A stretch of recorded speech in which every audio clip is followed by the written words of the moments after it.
About 2 years ago, by Mr. Ghana, you were on this same platform, having a perspective, view on the Russia-Ukraine war. There was a statement that came from you that has been very remarkable, and with Putin in Ukraine and Biya in Ambazonia, what makes the difference? So much has happened. There's been back and forth. Donald Trump came in with his own foreign tactics, intimidating or brutalizing or shouting at Ukraine. Later on, we realized it was a strategy. Hopefully, for a very long time, there was a successful rendezvous between Putin and Trump in Alaska. A few days later on, it appears that Putin just went there to share a cup of coffee because he escalated anything he was doing on the ground. But we know that's how dictators, tyrants, or hegemonies work. According to the reports given to us this afternoon or this evening by Tabitha, you are having Russia gaining more lands into Ukraine. Now, talk to us in this delight by Sagana. Um, Thank you for bringing a throwback to specific to what I said. I did not get exactly what I said, but I think I'm going to echo what I said because I know what I would have said 2 years ago, and and what I saw happening in this conflict has not changed. I saw this conflict being where it is now, as it is happening. Bottom line, to summarize it, Russia is cooked. Period. Russia is cooked. There is a statement, and I'm gonna use some words that are not very good for TV, but in the West, if you want to get in the street, there's something they say. They say you always get kissed before you get effed up. They say you always get kissed before you get effed up. So if you've looked at what Trump has been doing since he came to power, when he was talking, oh, Putin is my friend, That has oh, nothing. That has nothing to do with the West. It's just I think Africa has taken out now that more. I'm not Correct, sure if correct, correct. That is normal parlance, but All right, all right. I could not say it. I could not say it I am focusing on what Ghana is saying. Please, can we hear it? all right. yeah, go ahead. So first comparison between Bia and Putin, or between the situation in Ambazonia and the situation that Putin is undergoing. First, the overthrow of constitutional order. In the case of the Southern Cameroons, the communiques that I'm not even going to talk about Fumban because Fumban was neither here nor there. But there were some communications that were done during the plebiscite that anticipated what kind of federation our people were voting to get into. That was overthrown. You have a throwback to Russia. Putin came in 2001. Boris Yeltsin handed over power to him. And what did Putin do? I mean, Russia, I think they served 7-year terms. 14 years later, what did Putin do? Putin overthrew the constitutional order and imposed himself as a dictator, just like Ahidjo did and just like Biya did. So the roots of both situations is the overthrow of constitutional order. Number two, the seeking to deprive an independent and sovereign people of their own rights. In the case of Russia, Putin has been seeking to deprive the independent republics, Latvia, Estonia, Lithuania, Tajikistan, Azerbaijan, Georgia, Chechnya, Belarus, all of those independent lands who broke away from the Soviet Union.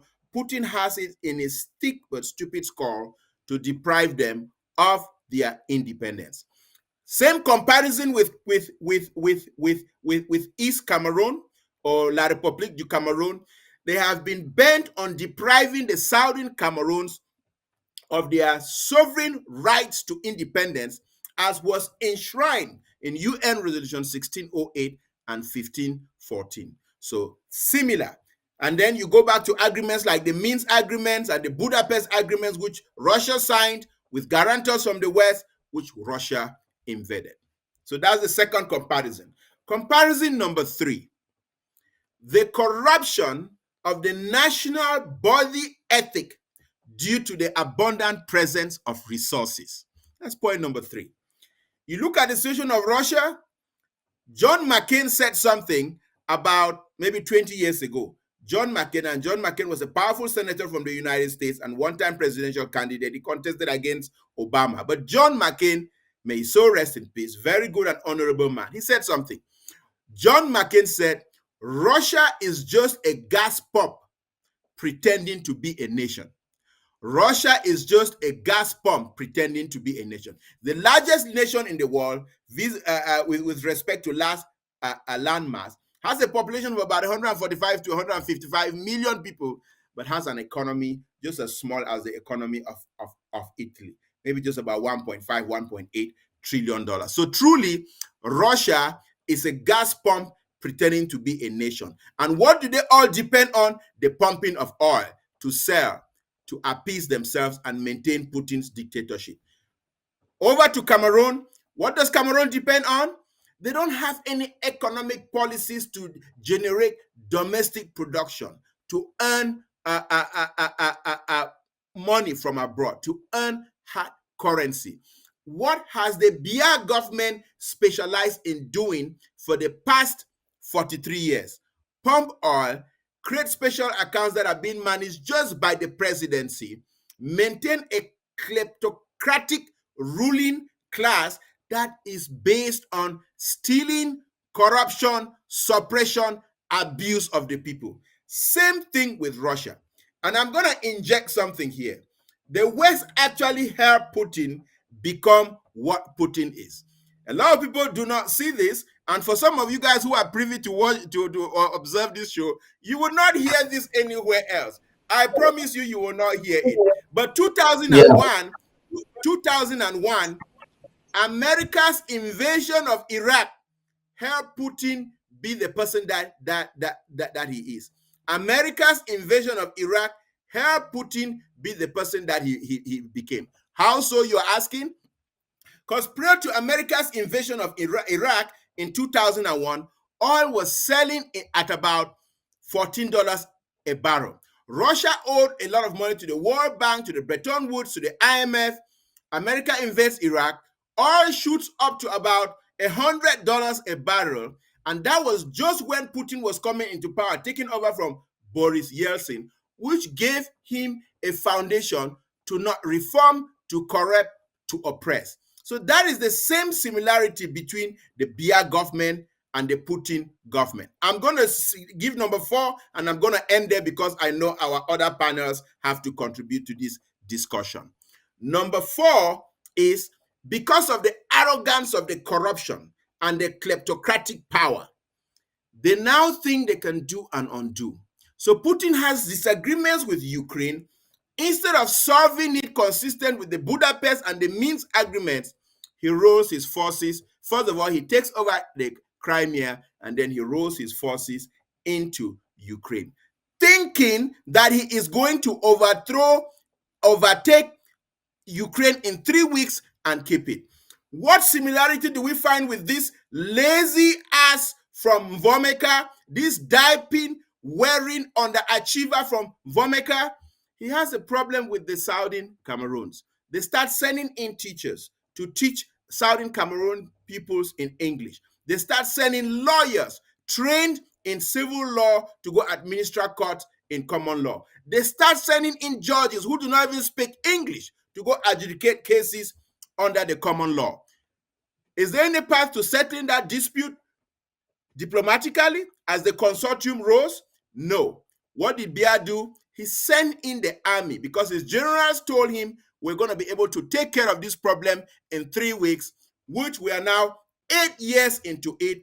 Thanks to President Sako, the Ambazonian state army has been established. When this conflict started, we did not have even pocket knives to fight, but now the Ambazonian state army can boast of Kalashnikovs, remote control bombs, shoulder-fired missiles, and as Commander Elvis said, a lot which they are not anticipating.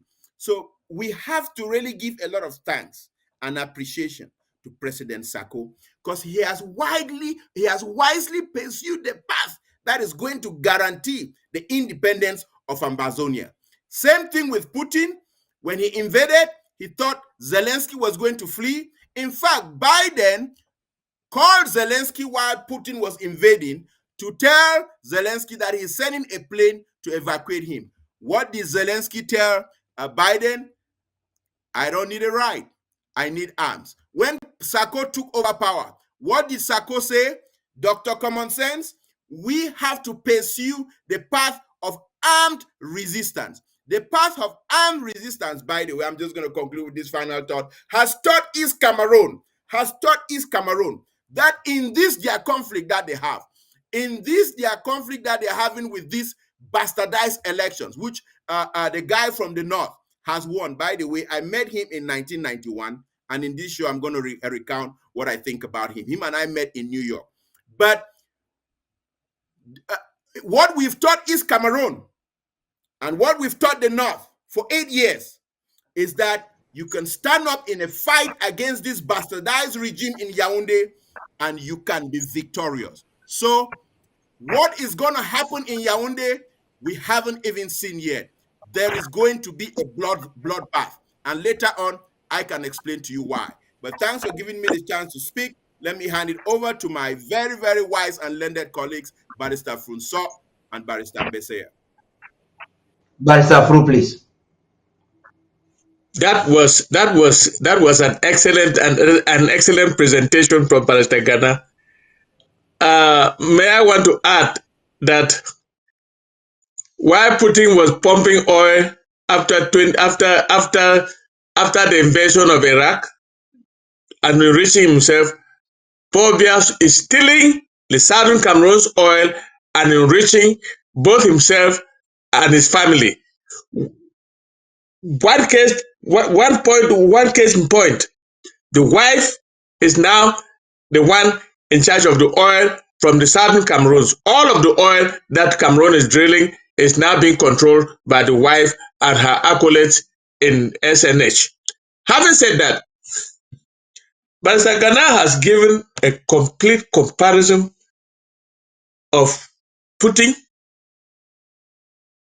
and Biya. And I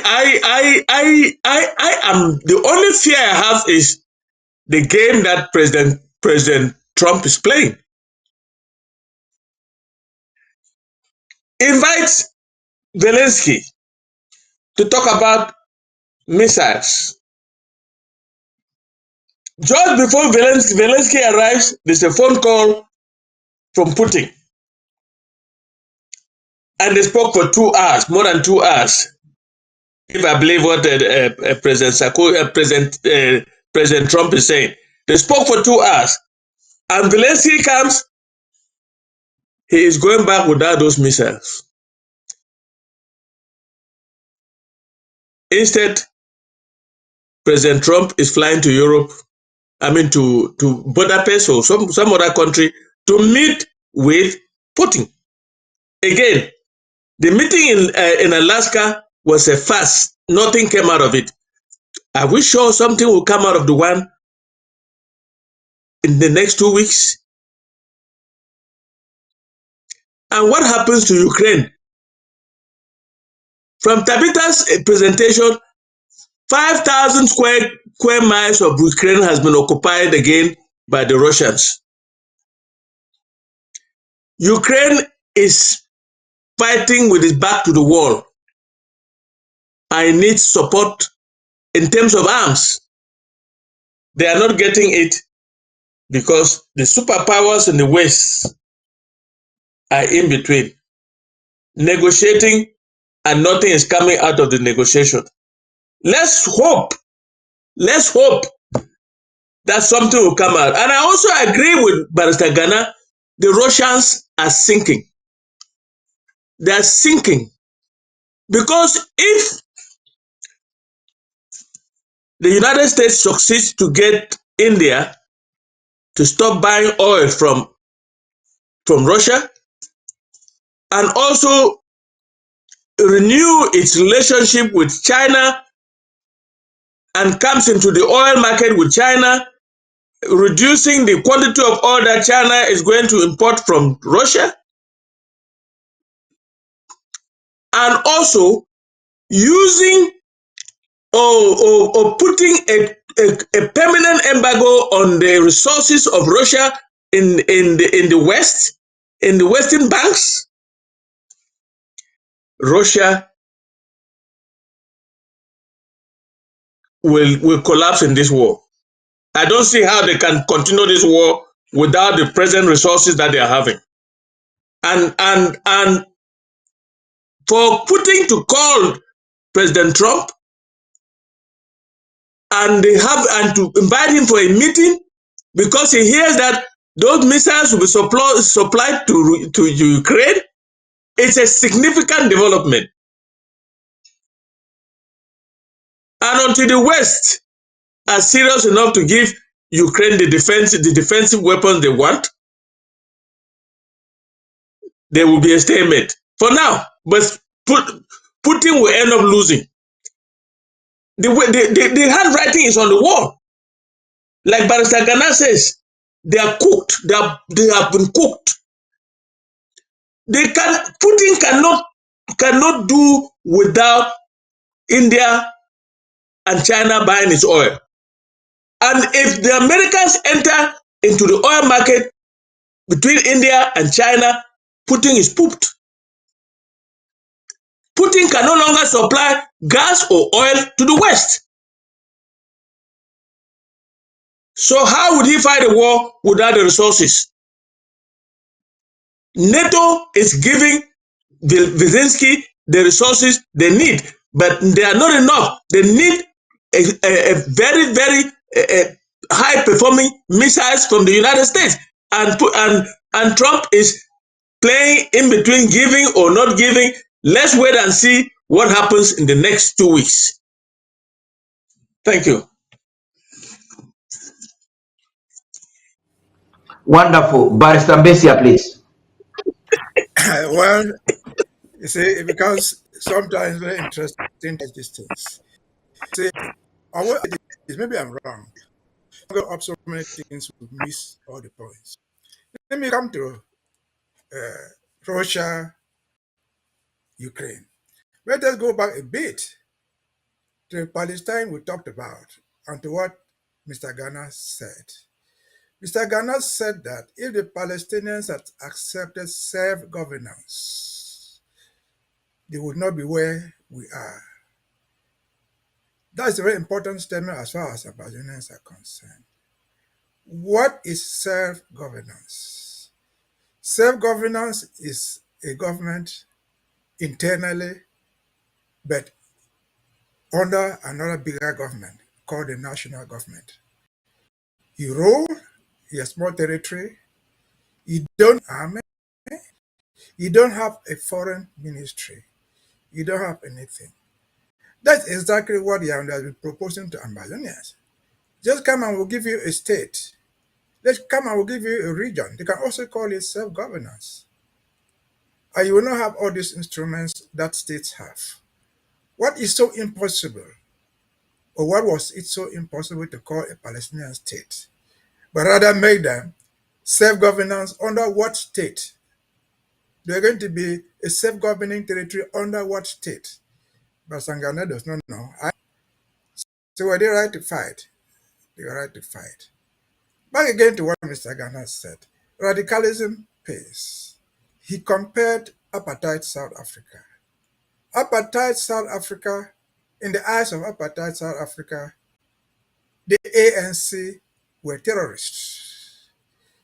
The Americans bought into that. ANC were terrorists. The government of South Africa, apartheid, sought to give self-governance through the Bantu states. Remember Chief Buthelezi?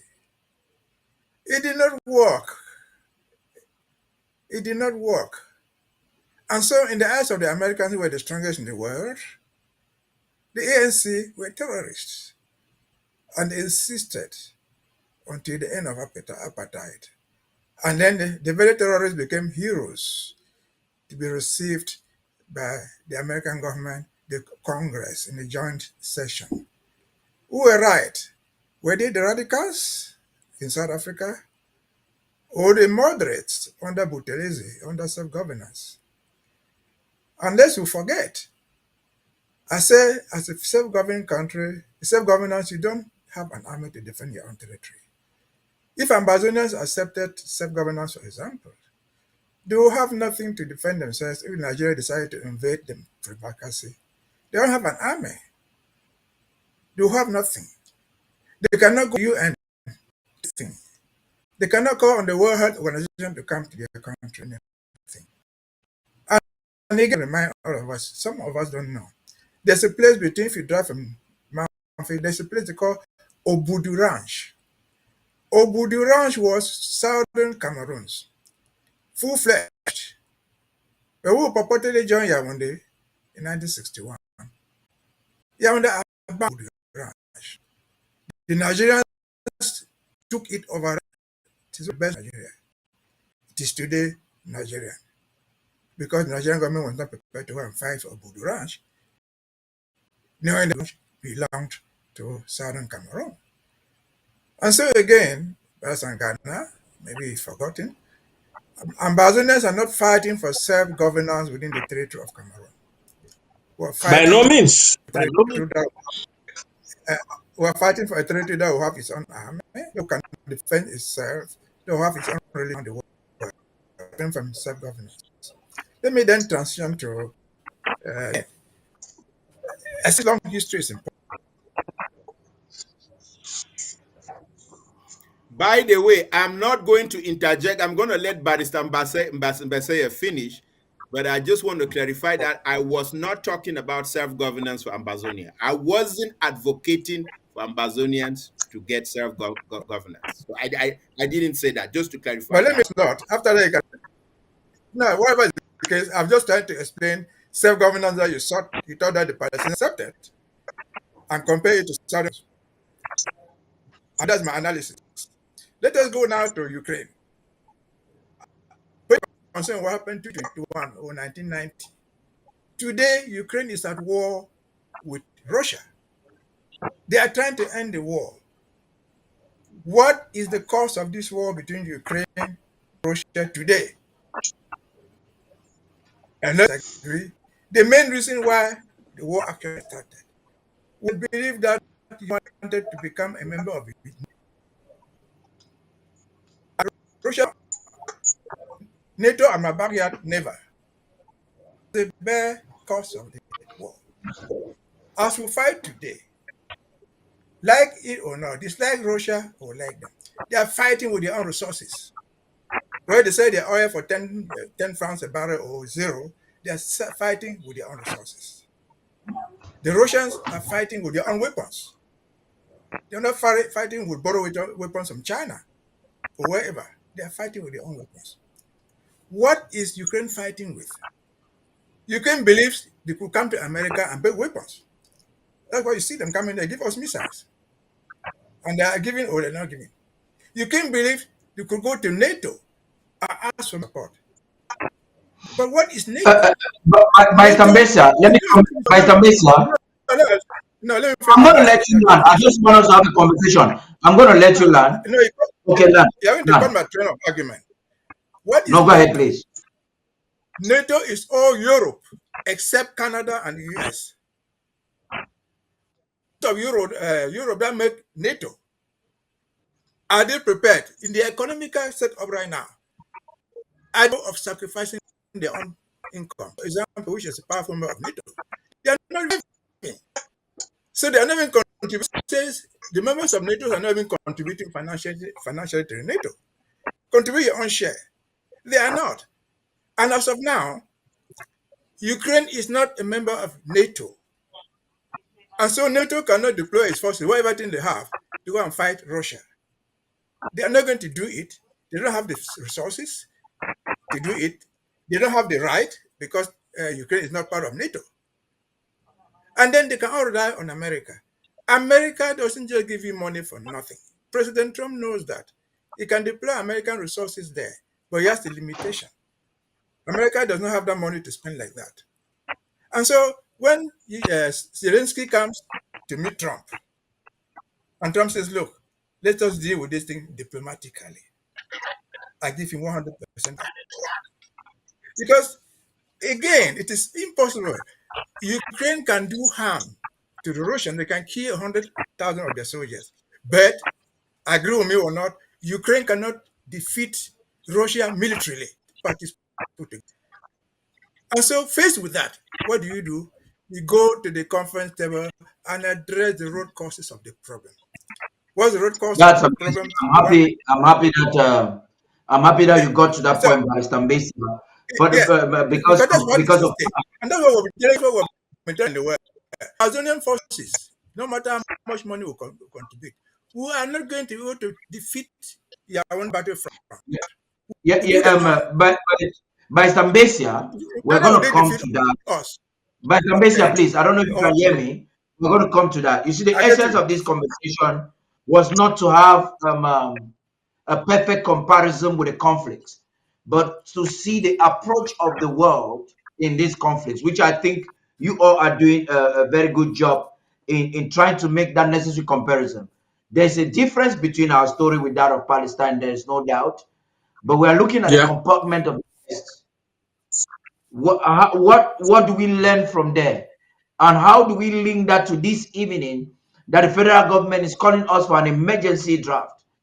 We understand from what Barrister Ghana just said there that something can change in Yaoundé. In fact, it's gonna change. It's already changing in a few No, no, minutes. no. How It's going to happen. It's going to yeah, happen. yeah. How ready is Ambazonia ahead of that?